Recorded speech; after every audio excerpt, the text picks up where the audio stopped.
আসসালামু আলাইকুম। শাহিনুরস রেসিপিতে নতুন আরও একটি নাস্তার রেসিপি দেখার জন্য সবাইকে আরও একবার ওয়েলকাম জানাচ্ছি। আজকে আমি তৈরি করে দেখাবো ডিম পরোটা। বেলাবেলির ঝামেলা ছাড়াই মাত্র 10 মিনিটে নরম তুলতুলে এই ডিম পরোটাটা আজকে তৈরি করে দেখাবো একদম সহজে, এবং এটা সকাল বিকেলের নাস্তা কিংবা স্কুল টিফিনের জন্য কিন্তু ঝটপট করে বানিয়ে নিতে পারবেন। একদম নরম তুলতুলে, একবার খেলে বারবার খেতে ইচ্ছে করবে।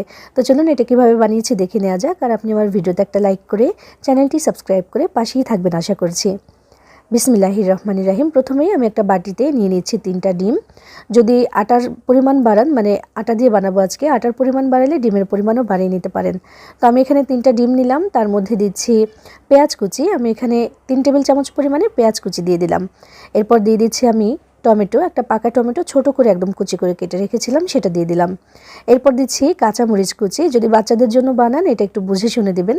তো আমি এখানে 5 থেকে 6টির মতো দিয়ে দিয়েছি। দিচ্ছি কিছুটা ধনিয়া পাতা কুচি আর দিচ্ছি স্বাদ মতো একটু লবণ। এবার ভালোভাবে ফেটিয়ে নিতে হবে, বা সব কিছু একসাথে একটু মিশিয়ে নিলেই হবে। একেবারেই ঝটপট এটা বানানো যায়। ওই যে বেলে যেটা আমরা বানাই তার থেকে খুব তাড়াতাড়ি হয় এটা। যেহেতু বেলাবেলির ঝামেলা নেই তাই একটু তাড়াতাড়ি করে কিন্তু হয়েও যায় এটা। সব কিছু একসাথে ভালোভাবে মেশানো হয়ে গেলে আমি ডিমের এই মিশ্রণটা একটা পাশে রেখে দিচ্ছি, এবং এখন একটা ব্যাটার তৈরি করে নিতে হবে। বিসমিল্লাহির রহমানির রহিম। একটা মিক্সিং বলে আমি নিয়ে নিচ্ছি আটা, চাইলে ময়দা দিয়েও করে নিতে পারেন। আমি আটা দিয়ে করব আজকের এই নাস্তাটা। তো 1 কাপ আরও 2 টেবিল চামচ পরিমাণে আটা দিয়েছি। তার মধ্যে আমি স্বাদ অনুসারে লবণ দিয়ে দিলাম। দিয়ে এবার নর্মাল পানি দিয়ে আমি একটা ব্যাটার তৈরি করব। পানিটা আমি একটু একটু করে দিচ্ছি। প্রথমে আমি 1 কাপ পানি এখানে দিয়ে দিলাম, তারপরে আরও একটু পানি আমার লাগবে এখানে। তো আগে মিশিয়ে দেখি যে কতটুকু লাগবে। তো এই যে এই পর্যায়ে আসলে না ভালোভাবে এভাবে বিট করে সুন্দর করে এই যে আস্তে আস্তে দলা হয়ে থাকে না আটার, সেটা কিন্তু ভেঙে দিতে হবে। আরও আধা কাপ পানি নিলাম, নিয়ে এবার একটু একটু করে দিচ্ছি। বেশ পাতলা করে একটা ব্যাটার তৈরি করব, তবে একেবারে পানি পানি করা যাবে না, সেজন্য কিন্তু পানির যে মাপটা সেটা একটু খেয়াল রাখবেন। তো আমি এখানে অল্প অল্প করে দিতে দিতে কিন্তু মোট 1.5 কাপ পানি পুরোটাই দিয়ে দিচ্ছি। 1.5 কাপ পানি দিয়ে আমি একটা ব্যাটার তৈরি করে নিয়েছি। মাত্র 1 কাপ আরও 2 টেবিল চামচ পরিমাণে আটা যেটা আমি দিয়েছিলাম সেটার সাথে। তো দিয়ে ভালোভাবে আমি মিক্স করে নিলাম। ব্যাটারটা বানানো হয়ে গেলে এটাকে রেস্টে রাখার কোনো দরকার নেই। সরাসরি চলে যাব এখন পরোটাটার জন্য শীট বানানোর জন্য। একেবারেই নরম তুলতুলে একটা শীট বানাতে হবে। তো সেই শীটগুলো বানানোর জন্য এখন চলে যাচ্ছি। তার আগে আমি দেখিয়ে দিচ্ছি এটার ঘনত্বটা। পানির পরিমাপ যদি একদম ঠিকঠাক থাকে তাহলে এমন একদম পারফেক্ট একটা ব্যাটার আপনি পেয়ে যাবেন, এবং সেটা দিয়ে একদম নরম তুলতুলে পরোটা কিন্তু তৈরি করতে পারবেন।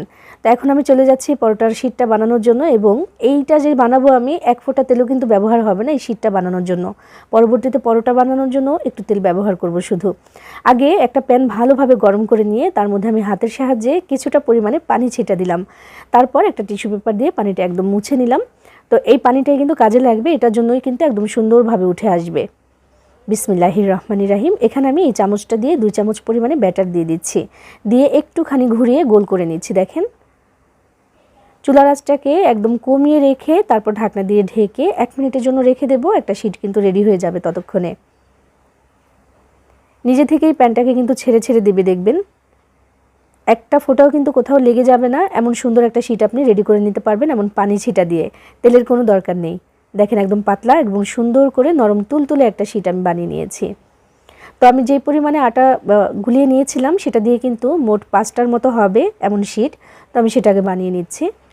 শীটগুলো সব আগে বানিয়ে নিয়ে তারপর এই একই প্যানে আমি দিয়ে দিচ্ছি তেল। আমি এখানে 1 চামচ তেল দিয়ে দিলাম। তেলটা যখন একটু গরম হয়ে আসবে তখন এখানে আমি ডিমের যে মিশ্রণটা সেটা দিয়ে দিচ্ছি। এই ডিমের মিশ্রণও কিন্তু আমি 2 চামচ করেই দেব। আর যে ব্যাটারটা দিয়ে আমি শীট বানিয়েছি পরোটার জন্য সেটাও কিন্তু আমি 2 চামচ করেই দিয়েছিলাম। তো এখানে 2 চামচ পরিমাণে ডিমের মিশ্রণ দিয়ে দিলাম প্রথমে। এরপর উপর থেকে আমি একটা পরোটার শীট দিয়ে দেব। পরোটার একটা শীট দিয়ে তারপর দেখেন একটু চেপে চেপে সুন্দরভাবে একটু আটকে দেওয়ার চেষ্টা করব এখানে। আর এই পরোটাটা কিন্তু আমি ভাঁজ দিয়ে করব, মানে একটা ভাঁজ পড়বে। তো যে দেখেন চুলার আঁচটা কিন্তু একটু কমিয়ে রেখেছি, আমি মিডিয়াম লো হিটে করে রেখেছি। খুব বেশি বাড়িয়ে দেওয়ার দরকার নেই, তাতে করে আবার ডিমটা কিন্তু পুড়েও যেতে পারে।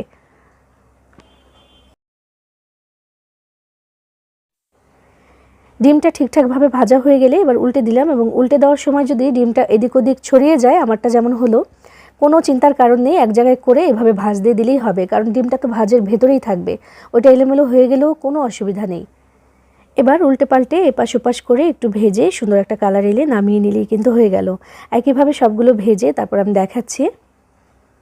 দেখতে পাচ্ছেন ভেজে নিয়েছি আমি, এবং এইটা যে কি তুলতুলে হয় এটা সবাই খেতে পছন্দ করবে। এমনিতেই তো ডিম দেওয়ার সাথে, আর ডিম পরোটা মোটামুটি সবাই খেতে পছন্দ করে। আর এইভাবে যদি ঝটপট করে আপনি বানিয়ে নেন তাহলে মন চাইবে এইভাবেই সবসময় বানাতে, কারণ খেতে তো অনেক বেশি মজার আর সহজেও হয়ে যায়।